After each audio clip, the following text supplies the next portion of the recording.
About him, darling, said her mother. Will Edward be sailing on the Queen Mary with us?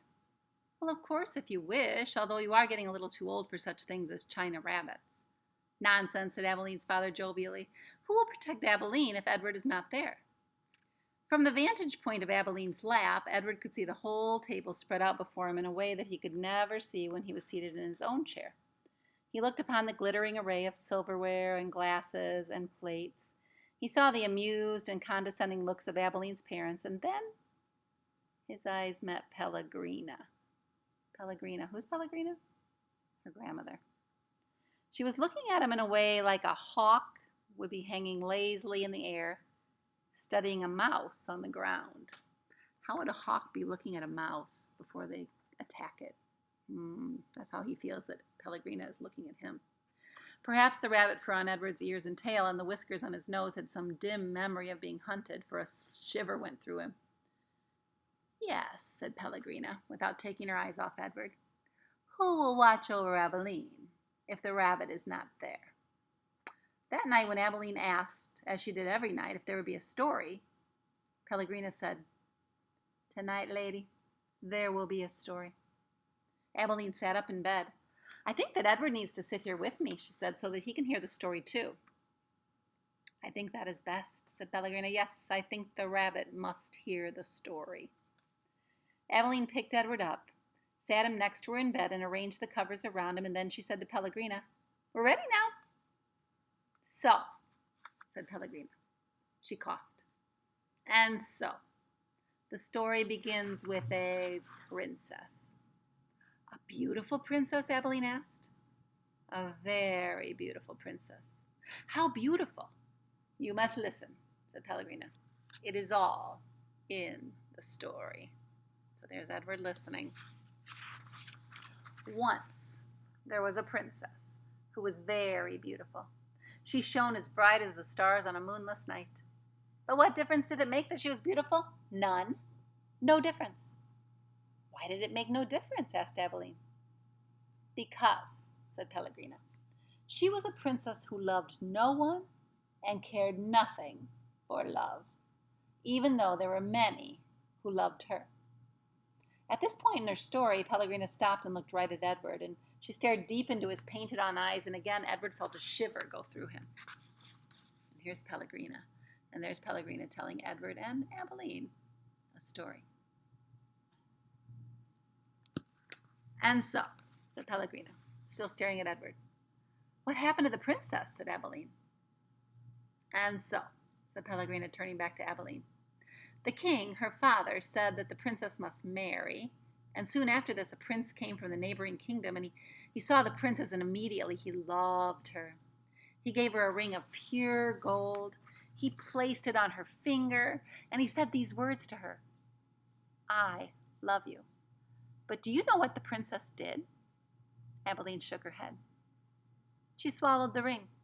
She took it from her finger, and she swallowed it. And she said, That is what I think of love. And she ran from the prince. She left the castle and went deep into the woods. And so what? Said Abeline. What happened then? And so the princess became lost in the woods. She wandered for many days, and finally she came upon a little hut. And she knocked on the door, and she said, Let me in, I am cold. And there was no answer.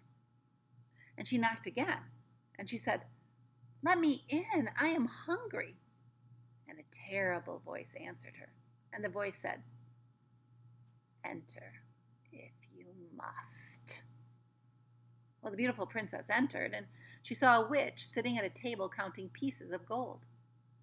3,622, said the witch. I am lost, said the beautiful princess. What of it? Said the witch. 3,623. I am hungry, said the princess. Not my concern, said the witch. 3,624. But I'm a beautiful princess, said the princess. 3,625, replied the witch. My father, said the princess, is a powerful king. You must help me, or there will be consequences. Consequences? Said the witch. She looked up from her gold. She stared at the princess. You dare to talk to me about consequences? Very well, then we will speak of consequences. Tell me the name of the one you love. Love, said the princess. She stamped her foot. Why must everyone always speak of love? Whom do you love? Said the witch. You must tell me the name. I love no one, said the princess proudly, sorry. So the princess loves no one, she said. You disappoint me, said the witch. She raised her hand and she said one word, Farthiggery. And the beautiful princess was changed into a warthog. What have you done to me? Squealed the princess. Talk to me of consequences now, will you? Said the witch. And she went back to counting her pieces of gold. 3,626, said the witch, as the warthog princess ran from the hut and out again into the forest. Well, the king's men were in the forest too, and what were they looking for? A beautiful princess. And so when they came upon an ugly warthog, they shot it immediately. Pow!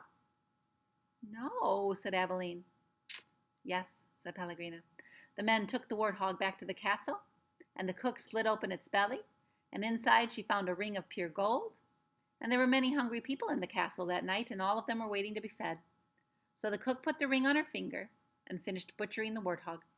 And the ring that the beautiful princess had swallowed shone in the cook's hand as she did her work. The end. The end? Said Abilene indignantly. Yeah, said Pellegrina. The end. But it can't be. Why can't it be? Because it came too quickly. Because no one is living happily ever after, that's why. Ah, and so, Pellegrina nodded. She was quiet for a moment. But answer me this. How can a story end happily if there is no love? But, well, it is late. You must go to sleep. Pellegrino took Edward from Abilene, and she put him in his bed and pulled the sheet up to his whiskers. But she leaned close to him, Pellegrina did, and she whispered, You disappoint me. Do you think that's because she knows that he doesn't have any emotions, that he can't love Abilene back? Why does he disappoint her? After the old lady left, Edward lay in his small bed and stared up at the ceiling. That story he thought was pointless. But then, most stories were. He thought of the princess and how she had become a warthog. How gruesome. How grotesque. What a terrible fate. Edward, said Abilene, I love you. I don't care how old I get. I will always love you. Yes, yes, thought Edward. He continued to stare up at the ceiling, and he was agitated for some reason that he could not name. He wished that Pellegrina had put him on his side so that he might look at the stars. And then he remembered Pellegrina's description of the beautiful princess. She shone as bright as the stars on a moonless night. And for some reason, Edward found comfort in these words, and he repeated them to himself. As bright as the stars on a moonless night. As bright as the stars on a moonless night. Over and over, until at last the first light of dawn appeared. What did Pellegrina mean by that story? More to follow.